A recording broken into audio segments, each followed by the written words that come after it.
जय हिंद, जय भारत, जय श्री राम।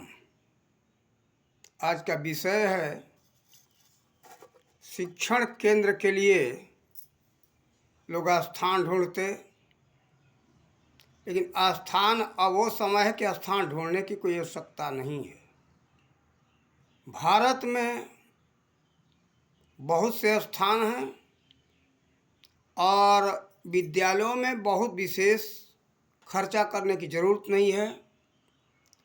कारण कि हम भारत में बहुत जगह घूमते, हमने देखा बहुत बड़े बड़े आश्रम हैं। ऐसे ऐसे आश्रम हैं कि हजार हजार कोठरियाँ उसमें खाली पड़ी हैं। उसमें कोई झाड़ू मारने वाला नहीं, साफ सफाई करने वाला नहीं है। और 2, 5, 10 कोठरियाँ तो हर जगह है। और बड़े बड़े घर हैं खाली उसमें पड़े हैं, जिसको इंग्लिश में रूम कहते, बड़े बड़े हॉल। और पानी की सुविधाएं हैं।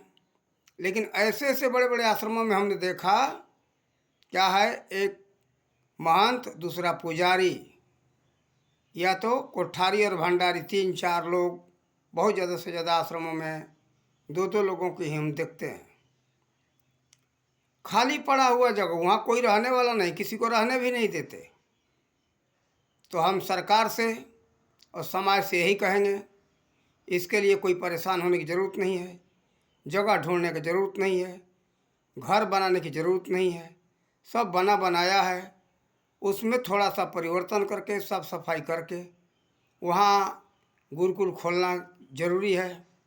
देखो, मंदिर और आश्रम प्राचीन काल में ये सब विद्यालय हुआ करते थे, जिसको गुरुकुल कहते। देखो, ये गुरुकुलों में संतों का ही सब कार्य करते थे। पढ़ाना लिखाना सारा व्यवस्था संतों के हाथ में था। उस समय आध्यात्मिक शिक्षा दी जाती थी, साथ में संपूर्ण जीवन उपयोगी शिक्षण प्रशिक्षण भी दिया जाता था। और शिक्षा होता है वास्तव में 3 प्रकार का: भौतिक, अधिभौतिक और आध्यात्मिक। आध्यात्मिक शिक्षा संतों के ही हाथ में होता है, और संत ही कायदे से आध्यात्मिक शिक्षा को दे सकते हैं। इसलिए संतों के आश्रम में ये विद्यालय आप लोग बनाएं। और आप लोग ये न कहें कि ये संत का कार्य नहीं है। संत का कार्य है शिक्षण का व्यवस्था और शासन का व्यवस्था। शासन व्यवस्था संत के हाथ में ही होना चाहिए। ये लंठ के हाथ में नहीं, गुंडों के हाथ में नहीं।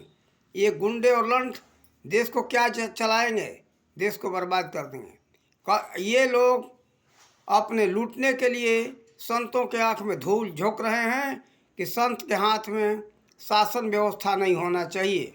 शासन व्यवस्था के लिए और शिक्षा व्यवस्था के लिए ये लोग कहते कि नहीं नहीं, ये संत के हाथ में तो होना ही चाहिए। और आज के संत भी इस चीज़ों से अनभिज्ञ हो गए, इन बातों से अनजान हो गए। अपने पुराने इतिहास उठा करके देखो, महर्षि वशिष्ठ, महर्षि भारद्वाज, महर्षि संदीपनी, ये संत ही तो थे। ये कौन थे? इन संतों के हाथ में ही ये शिक्षण व्यवस्था था। और संतों के निर्देशन में रह करके राजा लोग राज चलाते थे। उचित ढंग से राज चला।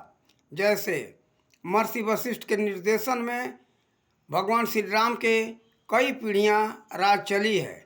देखो, उस समय अच्छा शासन व्यवस्था था। महाराजा पृथु के समय में अच्छा शासन व्यवस्था था।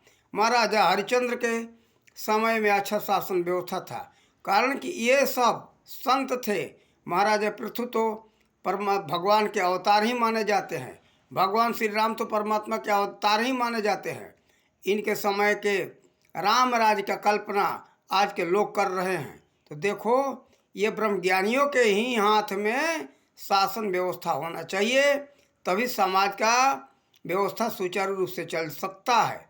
ये गंवारों के नहीं, ये शराबियों और मांसाहारियों के हाथ में शासन व्यवस्था चला गया। इनको किसी विषय का ज्ञान नहीं है, समाज को क्या शिक्षा दे सकते हैं। इसलिए ये सब जो है संतों के हाथ में हो, तभी अच्छा सुचारू रूप से व्यवस्था चल सकता है। देखो, जैसे वर्तमान में केंद्र में मोदी है। मोदी कोई साधारण व्यक्ति नहीं है, एक बहुत बड़े संत हैं। और उत्तर प्रदेश में आज जो सबके सामने है, क्या कहा जाता, आदित्यनाथ जोगी।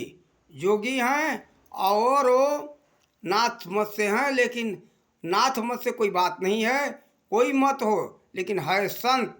संत का मतलब परमात्मा का ध्यान सुमिरन करने वाला, इसे साबित होता है। तो जो ध्यान सुमिरन करने की विधि मालूम होगा, जो अध्यात्म के ज्ञान रखता होगा, वही समाज को सुरक्षित मार्गदर्शन दे सकता है। आज वर्तमान में उसी का देन है कि निस्वार्थ भाव से सभी को शासन उपलब्ध है और अत्याचारियों को दंड देना और सदाचारियों को सुरक्षा देना, ये हमारे उत्तर प्रदेश के आदित्यनाथ योगी का कर्तव्य है और दे रहे हैं। केवल कर्तव्य नहीं, नाम मात्र का नहीं। तो देखो, ऐसे संतों के हाथ में शिक्षा व्यवस्था होना चाहिए, वही जो अध्यात्म के ज्ञान दे सकते हैं।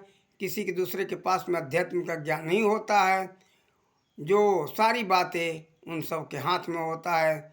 और हम छोटा सा वीडियो ये कहाँ तक इसमें समझाएं, और हम यही कहेंगे कि समाज को, सरकार को बहुत ज़्यादा परेशान होने की ज़रूरत नहीं है। भारत में बहुत से आश्रम हैं, उन आश्रमों को ये गुरुकुल में परिवर्तन कर दिया जाए और उसमें सारी व्यवस्थाएं हो। उसमें भगवान का मंदिर होता है, देवी देवताओं का मंदिर होता है, पूजा करने की जाने की कहीं बाहर ज़रूरत नहीं है। और उन देवी देवताओं के मंदिर से, भगवान के मंदिर से बच्चों को, शिक्षकों को, सबको एक सद्भाव का प्रेरणा मिलता रहेगा। हम इसीलिए यही हमारा राय है, सभी से निवेदन है कि आप लोग इन मंदिरों में, आश्रमों में गुरुकुल खोलें और बच्चों को उचित जो है शिक्षा का व्यवस्था यहीं हो सकता है। शिक्षा के लिए जगह जमीन अलग से खरीदने की ज़रूरत नहीं है कि खरीद करके हम गुरुकुल बनाएं। इन बड़े बड़े आश्रमों में ये खाली पड़े हुए हैं, क्या होगा, ये फालतू का ज़मीन है। बहुत से कोठरियाँ, बहुत से बड़े बड़े घर उसमें खाली पड़ा हुआ है, जो कि 100-100, 200-200 बच्चे बैठ सकते हैं। ऐसे ऐसे हमने देखा, बहुत बड़े बड़े घर पड़े हुए हैं।